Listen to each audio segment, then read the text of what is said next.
या बातमीचे प्रायोजक आहेत आनंद मुखवास, भरपूर ताजी सास अब आपके पास। BK products Shahada.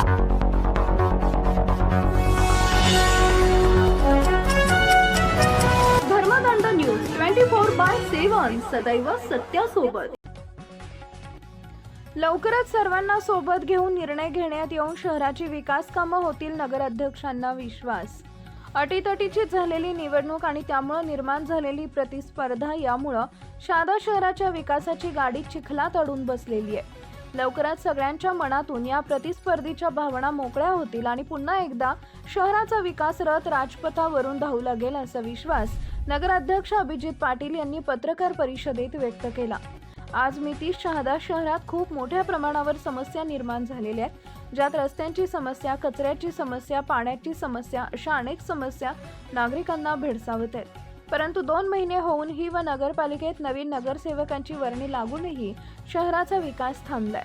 कोणतीच कामं होताना दिसत नाहीत। सगळीकडे अतिक्रमण वाढलंय। शहरवासियांना कोणत्या सोयी सुविधा उपलब्ध नाहीत असं असूनही आपापसातील मतभेदांमुळे आज सामान्य नागरिक शहादेकर भरडले जात आहेत। यावर लवकर तोडगा निघणं आवश्यक आहे, अन्यथा शहादेकरांचा राग उफाळून येण्याची शक्यता नाकारता येत नाही आणि त्याचे परिणाम भविष्यातील राजकारणावर होतील एवढं मात्र नक्की। सर्व पत्रकार बांधवांचे मी सर्वप्रथम नगरपालिकेत हार्दिक स्वागत करतो। निवडणूक होऊन साधारण 2 महिने झालेले आहेत। पहिली जनरल मीटिंगसुद्धा 1 महिन्यापूर्वी झाली आणि मागच्या या 2-2.5 महिन्यामध्ये निकाल लागल्यापासून बऱ्याचशा घडामोडी झालेल्या आहेत, याचे आपण सर्वजण साक्षीदार आहोत। आणि मागच्या 2-3 महिन्यामध्ये ज्या ज्या गोष्टी घडल्यात, निकाल ज्या पद्धतीने लागलेला आहे, त्या बाबतीमध्ये शहरामध्ये प्रचंड प्रमाणामध्ये अस्वस्थता आहे।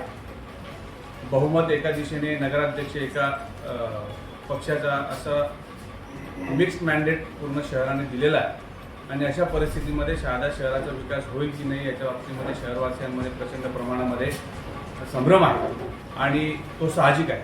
मागच्या 2-2.5 महिन्याच्या सर्व ज्या घडामोडी झालेल्या आहेत त्याच्यामध्ये शहरवासियांमध्ये निश्चितपणाने एक असा प्रश्न निर्माण होतोय की ज्या समस्या, मूलभूत समस्या संपूर्ण शहरासाठी आहेत, मग डासांचा प्रादुर्भाव असेल किंवा मूलभूत सुविधा, रस्ते, गटारी याच्या बाबतीमध्ये काय धोरण असेल, असे असंख्य प्रश्न शहरवासियांसमोर आहेत आणि म्हणून आजची पत्रकार परिषद आम्ही घेतलेली आहे।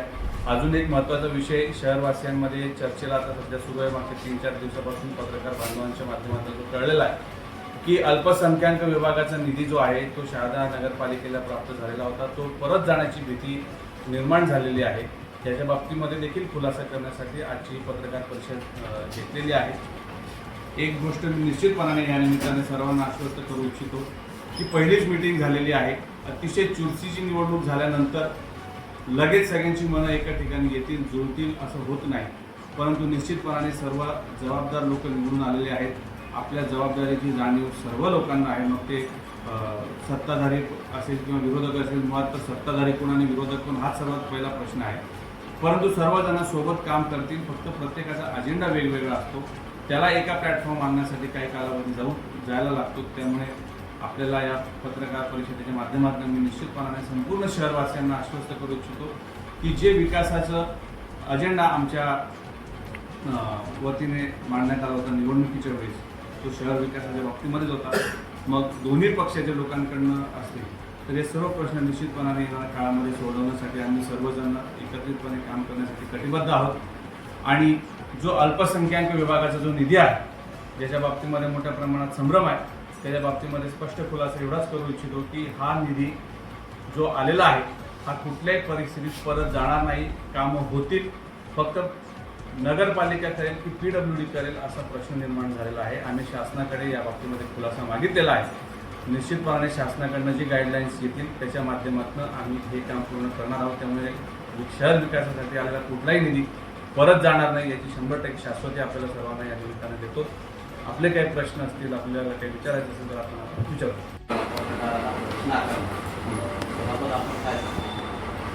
निश्चितपणाने अतिशय दुर्दैवी प्रसंग त्या निमित्ताने घडला होता। खरं तर पहिलीच जनरल मीटिंग होती। सहसा जनरल मीटिंग याच बिल्डिंगमध्ये होता, परंतु पहिल्या जनरल मीटिंगमध्ये कदाचित जागा अपुरी पडेल या दृष्टिकोनातून आम्ही ती मीटिंग टाउन हॉलमध्ये ठेवलेली होती आणि टाउन हॉलमध्ये मीटिंग ठेवलेली असताना बऱ्याच वेळा नगरसेवकांच्या सोबतीला जे लोक येतात त्यांचा सुद्धा आतमध्ये येण्याचा आग्रह होता आणि म्हणून आम्ही प्रशासनाला एक विनंती केली की आपण कृपया कुणालाही नगरसेवकांच्या व्यतिरिक्त आतमध्ये देऊ नये. त्याच्यामध्ये पत्रकारांना आतमध्ये येऊन न देण्याचा कुठलाही विषय नव्हता. तिथं गैरसमज झाला आणि संबंधित जे द्वार कर्मचारी होते त्यांनी ते दार लावलं आणि पत्रकारांमध्ये दुर्दैवाने असा गैरसमज झाला की पत्रकारांना येऊ दिलं नाही. वास्तविक अतिशय पारदर्शकपणे काम झालं पाहिजे या मताचा मी नेहमी राहिलेलो आहे. कुठलीही भूमिका मांडायची असेल तर ती सर्व ठिकाणी समोर मांडण्याचा माझा आधीपासूनचा स्वभाव आहे. त्यामुळे हा जो गैरसमज म्हणा किंवा जो आरोप भाजपच्या नगरसेवकांकडनं करण्यात आला तो अतिशय दुर्दैवी आहे. खरं बघायला गेलं तर सर्व भारतीय जनता पक्षाच्या ताब्यामध्ये समित्या आहेत. बांधकाम समिती, आरोग्य समिती, पाणी पुरवठा समिती यांच्या देखील बैठका झाल्या, परंतु तिथे देखील कुठल्याही पत्रकारांना बोलवण्यात आलं नाही असा प्रतिआरोप देखील मी करू शकतो. परंतु तसं मला करायचं नाही. पहिलीच मीटिंग आहे, चुरशीची निवडणूक झाली, त्याच्यामध्ये जर सगळेच प्रश्न एकदम सुटणार नाही, समज गैरसमज दूर व्हायला वेळ लागतो. परंतु पत्रकारांना Subscribe now and press the bell icon. Never miss an update.